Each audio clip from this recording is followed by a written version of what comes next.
First up is Teenage Mutant Ninja Turtles Mutant Mayhem, which is the latest version of our half-shelled heroes, and it's an animated film. I gotta say, I really enjoyed this movie. I am a Ninja Turtles fan. I don't think I'm as avid a fan as some other folks out there because I know how important and formative it is and was to people both in their childhoods and in their adulthoods, but I'm more of a casual Ninja Turtles fan, but I still consider myself a fan, and I think this movie is actually going to really speak to both those hardcore folks and people who are newer to the franchise or the characters, you know, if this is their first outing with them. I think it does a decent enough job of sort of staying true to the gist of them while also being welcoming of newcomers. You know, the basic premise, if you are unaware, is that 4 turtles get exposed to, in this case, it's an ooze, and they turn into human-sized turtles that can speak English, and they eventually become ninjas. There's also their rat father figure, who is Master Splinter, played by Jackie Chan in this movie, which was truly spectacular. I thought the voice cast of this movie was amazing, and there are so many people in it, but some of them include, of course, Jackie Chan. You have Ice Cube as Superfly, who is another mutant. You've got John Cena. You've got Seth Rogen. You've got Edebiri from The Bear as April O'Neil. You've got Giancarlo Esposito. You've got Post Malone. You've got Paul Rudd, Maya Rudolph, Natasia Demetriou, Hannibal Buress, Rose Byrne. And then the turtles themselves, for the first time, are being played by actual teenagers. It's Nicolas Cantu, Micah Abbey, Shamon Brown Jr., and Brady Noon. And I think one of the things I will acknowledge about the sort of having younger actors voicing the turtles is that there is a sort of chaos to it that maybe as a slightly older audience can be a tiny bit overwhelming. A little insider bit is that they actually recorded their voiceover together, which is very atypical of a voiceover session because it becomes very hard to animate to because it's overlapping and all this stuff. But they decided that they wanted to sort of capture that group dynamic in the recording booth, which does very much translate to the screen.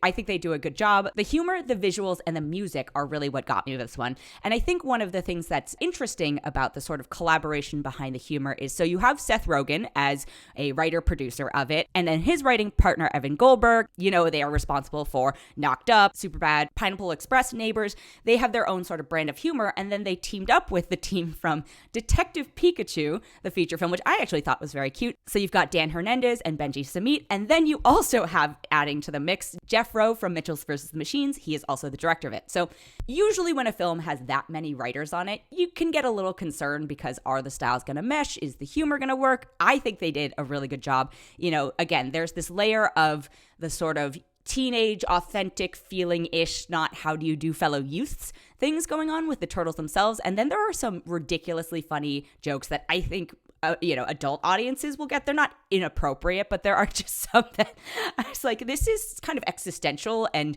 bizarre, and I really appreciated the out there-ness of it.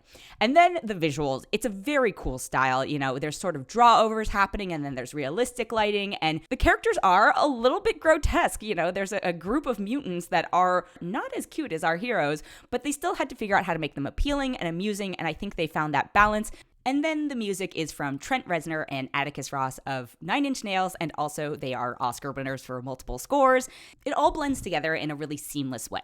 The amalgamation of all of these things coming together really worked for this film. It's fast, it's funny. You know, I was laughing very hard during my screening. It's an hour and 39 minutes.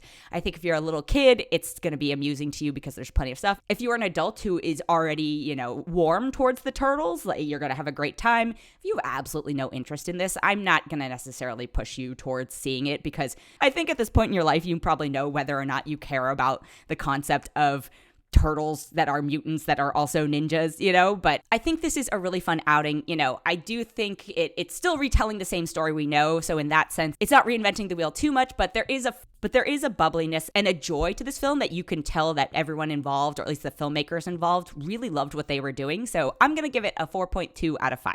The other thing I have this week is called They Cloned Tyrone, and it came out on Netflix, and I'm a little worried that it flew under the radar because it came out on Barbieheimer weekend, so I just want to call a little bit of attention to it, and I will fully admit that, you know, Netflix tends to put out at least an original movie almost every week, and I am a little apprehensive about them because some of them are not as good as others, or some of them are just not good at all. However, I found They Cloned Tyrone to be one of their better ones by far. It stars John Boyega, Jamie Foxx, and Teyana Parris, and they play three characters who live in a city together, and they end up discovering a conspiracy, and it leads them on this sort of mystery, thriller adventure.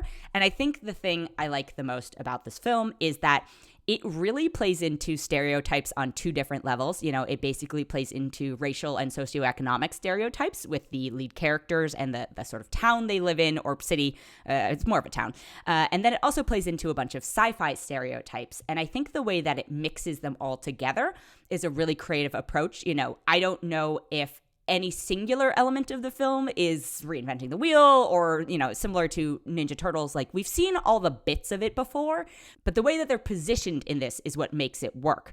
You know, John Boyega plays effectively a drug dealer, Jamie Foxx is playing a pimp, and Teyana Parris is playing a sex worker. Sex work is work. And, you know, these are characters who we don't always get to see as the leads of films and have more than one dimension to them. So the fact that these three did and could be amusing but also dramatic, I think is a real success. And then again, I really like the sci-fi element to it. I think all good sci-fi is actually political commentary, and that layered in with some of the, you know, the scientific political commentary and then the inherent racial commentary and, again, socioeconomic one.